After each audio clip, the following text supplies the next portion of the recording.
Mesdames et Messieurs, chers collègues, je voudrais tout d'abord adresser mes plus sincères félicitations à celles et ceux qui, dans l'hémicycle, viennent d'être élus ou réélus à la tête de leur commune. J'ai été maire pendant 20 ans et je sais à quel point ce mandat est un mandat absolument majeur. C'est un des piliers de la République et je sais à quel point il est de plus en plus difficile à exercer. Et je vous souhaite donc à chacune et à chacun d'entre vous beaucoup de réussite, en n'oubliant pas que l'élément clé et majeur d'un maire, c'est d'être au milieu de sa collectivité, de sa communauté, et que la lecture des résultats électoraux, en général, permet de comprendre ceux qui se sont éloignés un peu de ce principe qui est d'être au milieu de la communauté humaine dont on a la responsabilité. Pour notre part, nous aurons aussi le plaisir d'aller à la rencontre des maires de notre région dans les prochaines semaines, comme nous avions fait après les élections municipales de 2020. Nous aurons 5 rencontres dans les 5 départements pour expliquer, décrire les politiques que notre collectivité met en œuvre au service du bloc communal, communes et intercommunalité. Ça se fera au printemps jusqu'au début de l'été. Permettez-moi par ailleurs, en préambule à cette séance, de revenir sur 2 sujets qui sont d'actualité pour la collectivité régionale.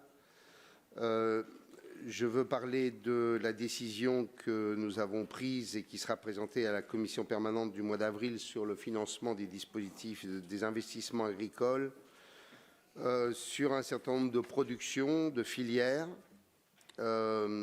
Comme vous le savez, nous avions été contraints au début de l'année 2025 de resserrer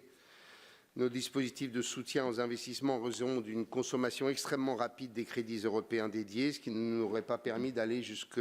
la fin de la programmation, c'est-à-dire fin 2027. Or, aujourd'hui, sous l'effet de la crise agricole, nous avons constaté un net ralentissement du nombre de demandes. Nous sommes passés de 3 dossiers par jour à moins d'1 dossier.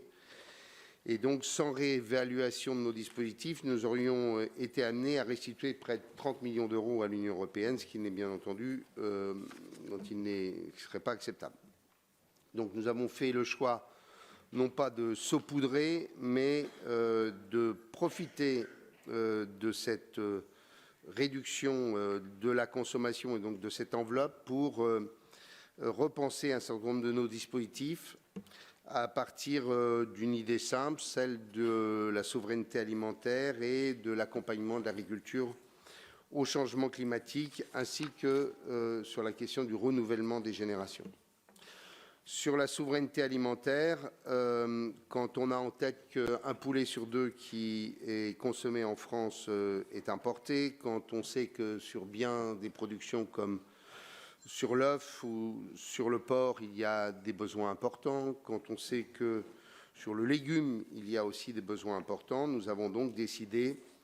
de proposer à la commission permanente du mois d'avril d'augmenter nos taux de financement pour répondre à des besoins en termes de poulailler, de modernisation des productions porcines, de filières courtes, de maraîchage, d'engraissement des bovins, où là aussi nous avons des besoins importants en France. Par ailleurs, sur la question du réchauffement climatique, nous sommes moins frappés, bien entendu, qu'au sud de la Loire, mais le sud de l'Eure, ou une partie du département de l'Orne, est d'ores et déjà frappé par la question du réchauffement climatique et notamment rend extrêmement compliquée l'équation économique pour des exploitations qui étaient sur des productions céréalières de grande culture. Et donc nous allons proposer que pour notamment ces territoires, on favorise la diversification, l'évolution des exploitations agricoles et donc en quelque sorte proposer à ces exploitations agricoles de faire évoluer leur modèle pour être assurés d'une pérennité sur les générations futures. Enfin, nous continuerons à soutenir massivement l'installation des jeunes. Nous installons à peu près un peu moins de 400 jeunes chaque année et l'idée c'est que nous favorisions la modernisation de leur outil, la transformation de leur outil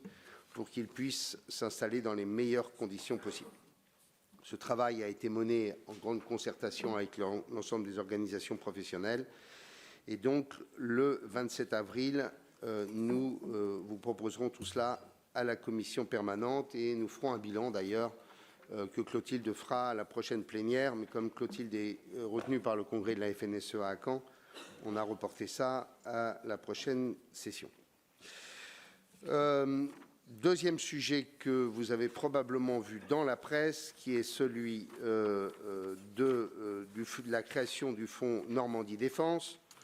Comme vous le savez, le gouvernement et le président de la République a annoncé un accroissement important des crédits militaires. Pour l'instant, les entreprises n'ont pas franchement vu de conséquences sur leur carnet de commandes, puisqu'il y a un vrai sujet qui est celui de la traçabilité de la commande et de la visibilité pour ces entreprises, pour les sous-traitants de rang 2, de rang 3, de savoir si à un moment ou un autre, en effet, leur carnet de commandes va s'accroître. Cependant, à travers un travail que nous avons mené avec Sophie, nous avons décidé de créer un fonds Normandie Défense qui permettra aux entreprises, aux PME et aux ETI normandes de pouvoir augmenter leurs fonds propres. C'est un fonds de 5 millions d'euros que nous avons constitué avec un certain nombre de partenaires, de 10 millions d'euros, dont 5 millions d'euros sont libérés, qui permettra donc à des entreprises de pouvoir augmenter leurs fonds propres et, en augmentant leurs fonds propres, de pouvoir lever de la dette quand des commandes seront clairement prises dans les prochains mois, dans les prochaines années. Je rappelle que ce fonds sera présidé par le PDG de Factem, qui est une entreprise de Bayeux, chef d'entreprise bien connu, Alain Dulac, qui est dans toutes les organisations professionnelles autour de la défense et de l'aéronautique à Paris, et que nous avons des entreprises en Normandie qui sont la plupart du temps des entreprises de quelques dizaines de salariés. Et donc, clairement, les grands fonds d'investissement ne répondent pas à leurs besoins en capitaux, puisque leur ouverture de capital se fait sur quelques centaines de milliers d'euros, alors que les grands fonds d'investissement, eux, ont des tickets de plusieurs millions d'euros. Voilà les deux sujets que je voulais évoquer qui sont des sujets importants pour le soutien à l'économie régionale, l'agriculture d'un côté, l'aéronautique et la défense de l'autre. Je vous remercie.